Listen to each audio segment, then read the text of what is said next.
Tarakan adalah sebuah kota yang terletak di Provinsi Kalimantan Utara yang merupakan provinsi termuda.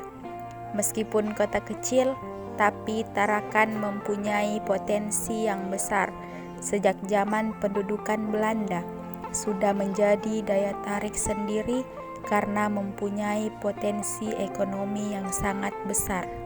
Tarakan dikenal Belanda pada awalnya karena sisi strategisnya pada jaringan perdagangan. Secara geografis, sebagai pangkalan depo batubara, di samping batubara mulai timbul permintaan akan minyak bumi yang sangat tinggi, maka Belanda kemudian melakukan penelitian atau eksplorasi terhadap minyak bumi. Ketika Belanda menyadari bahwa ini Tarakan ini ternyata cukup rawan untuk menjadi rebutan, terutama masalah minyak, sehingga Belanda mulai membangun pertahanan. Jadi membangun sarana-sarana infrastruktur pertahanan itu oleh Belanda. Dimulainya itu di bulan Agustus 1938.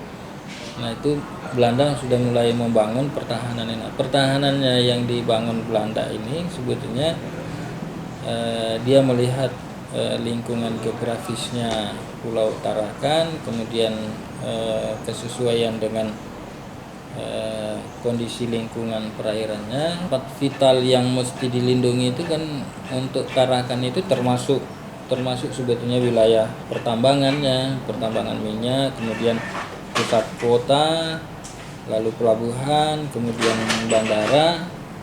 Itu semua berada di sebelah barat Pulau Tarakan sebetulnya. Nah, sehingga dia lebih cenderung mempertahankan, membangun benteng-benteng itu di wilayah barat juga. Nah, mulailah kalau kita lihat itu mulai dari selatan itu di wilayah Mamburungan, pantai barat, pinggir pantai barat Tarakan itu. Nah, karena kondisi yang menarik sebetulnya ya tentang ini pembangunan pertahanan ini, hubungannya nanti dengan Jepang gitu.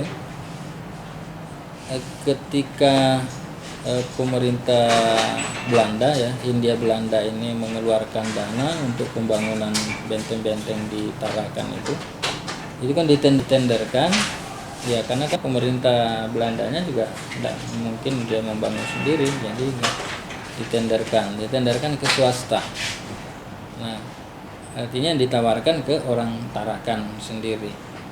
Nah, yang celakanya karena kemudian karena pekerja-pekerjanya yang tender benteng-benteng ini juga adalah orang Jepang. Nah, dengan mudah untuk menembus Pulau Tarakan itu dari pantai timur ini tidak mungkin baginya, karena ini adalah tantangan alam yang cukup berat ya, termasuk hutan yang begitu padat, lebat, dan kemudian rawa pantai di pantai timur. Nah, tapi ternyata itu malah yang dijadikan kesempatan oleh Jepang untuk menyelusuri sungai-sungai. Jadi di pantai timur itu ada namanya Sungai Binalatung itu. Nah, Sungai Binalatung inilah yang kemudian diikuti menjadi rute pendaratan tentara Jepang masuk ke menguasai Tarakan. Nah, setelah dia mendarat di Tarakan ya, kalau kita lihat dia itu kan kalau di catatan sejarah itu kan mendaratnya tengah malam tanggal 11 sebetulnya, 11 Januari 1942. Hampir semua titik-titik pertahanan Belanda itu sudah dikuasai, sudah ditahu. Jadi tidak ada pertempuran yang sengit sebetulnya malam itu. Nah, walaupun tidak serta-merta maksudnya itu begitu malam itu juga semua sudah dikuasai, sebetulnya enggak. Karena dalam catatan sejarah itu dia hanya membutuhkan waktu cuma 3 hari. 11 malam berarti sudah ada serangan-serangan udara, didahului dulu serangan udara dengan membombardir bandara. Nah, itu pengeboman awal itu dilakukan oleh Jepang, kemudian tanggal 12-nya malam itu sudah pasukan angkatan lautnya itu sudah mendarat.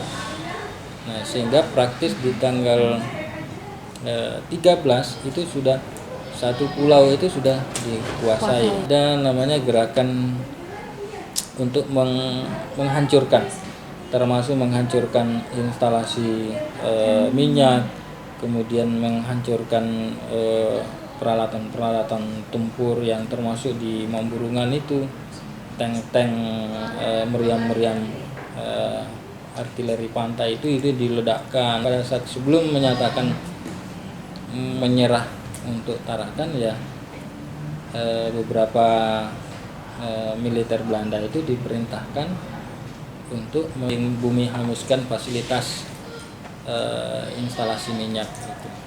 Nah, justru ini yang sebetulnya di satu sisi oleh tentara Jepang itu dijadikan sebagai lampu penerang masuk ke kota Tarakan karena banyak kebakaran segala macam. Tetapi di satu sisi itu juga membuat mereka tidak bisa menikmati itu.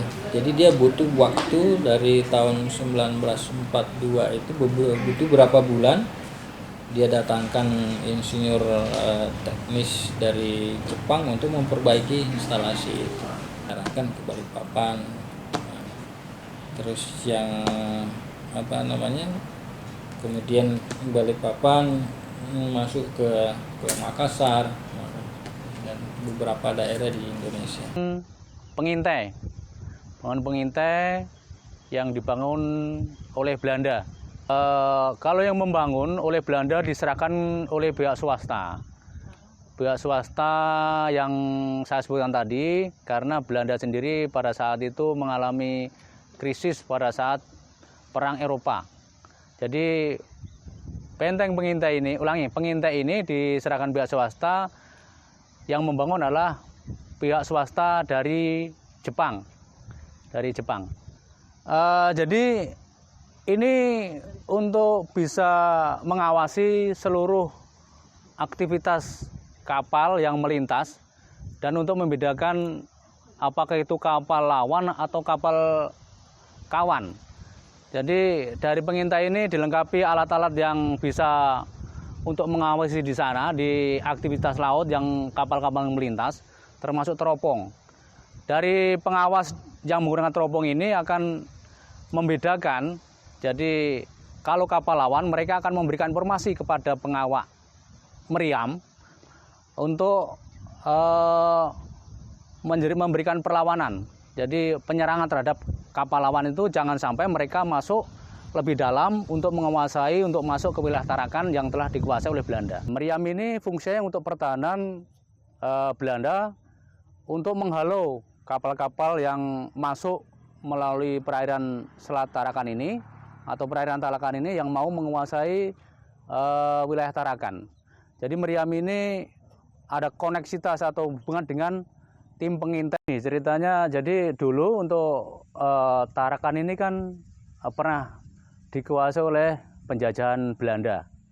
Nah, dengan adanya penjajahan Belanda, kemudian Belanda menaruh pasukan yang ada di sini untuk menjaga wilayah Tarakan.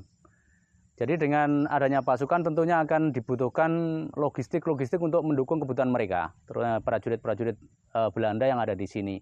Jadi gudang yang ada di belakang ini untuk menampung barang-barang kebutuhan yang dibutuhkan oleh pasukan Hindia Belanda untuk menjaga wilayah Tarakan ini. Di sini dikuasai Belanda, jadi gudang logistik ini milik Hindia Belanda, tetapi diserahkan kepada pemborong swasta Jepang. Nah, pada saat itu kenapa Belanda tidak membangun sendiri? Karena pada saat itu Belanda mengalami krisis perang di Eropa, kemudian berimbas ke wilayah jajahan termasuk di Indonesia. Makanya pembangunan diserahkan kepada pihak swasta, yaitu pada pihak swasta Jepang. Sehingga pada saat Jepang menguasai di sini, Jepang telah mengerti, memahami situasi di sini karena pemborong yang membangun di sini merupakan istilahnya mata-mata wilayah tentara Jepang. Fungsi obor itu sebenarnya hanya penanda ya kualitas minyak dan gas. Karena kan saat sekarang ini kalau mereka mengebor itu sekarang tidak hanya minyak yang ditemukan tapi gas. Kata orang api abadinya Tarakan. Tidak pernah ada gas. Jadi suatu bisa mengecil, membesar juga bisa. Ya itu orang-orang menempati rumah itu. Jadi kita juga tidak tahu asal-usulnya, tahu mereka menempati rumah itu. Kita tanya, katanya dari teman saya yang Australia. Pasti begitu kata-kata kakeknya. Ya, karena itu sebenarnya rumah untuk rumah siap saji, sempat saji. Dia itu dibangun hanya pondasi awal, lalu dipasangnya atap yang memang udah didesain lengkung. Itu kalau kita rangkanya tuh nggak bersambung. Dia satu bersih itu utuh. Jadi waktu itu seperti barak-barak militer pada umum. Makam itu kita nyebutnya makam perabuan Jepang. Kita pernah minta artikan sama orang-orang Jepang, itu artinya di sini diperabukan seluruh keturunan Jepang yang ada di sekitar Tarakan. Di sekitar Tarakan berarti sampai ke sampai ke Bulungan, Malinau, KTT, Sungai Nyamuk, semana semua. Mulai tahun 20 namanya tuh longcraft ya, kita mulai atau lorong keselamatan. Jadi dia tuh fungsi utamanya sebenarnya sebagai tempat perlindungan adalah sipil yang bekerja di minyak BPM saat itu, terutama untuk perempuan dan anak-anak. Itu kan Western itu kan untuk sebenarnya sentralnya, karena saat mereka melakukan taktik Tarakan Bumi Hangus, mereka tahu pasti butuh sumber air juga. Nah, Western itu kan sebenarnya tempat penyimpanan air ya, setelah yang diolah dari minyak dipisah. Yang ngebom itu justru 2 kali, Belanda dan Jepang sendiri. Belanda ngebom saat Jepang datang, Jepang pun ngebom saat Sekutu datang. Bandara kita itu udah ada di tahun-tahun sebelumnya, karena di tahun 35 sampai 38 itu bandara udah mulai bisa dilandasi pesawat. Itu ada penerbangan dari Tarakan ke Batavia. Tapi memang disiapkan pillbox, ada map besar di sampingnya itu, di depan juga ada bunker-bunker kecil. Itu memang disiapkan karena saat Belanda membangun, mereka juga sudah khawatir. Jangan-jangan Jepang kalau udah kita bikin di pesisir timur dan utara, jangan-jangan dia masuk dari barat.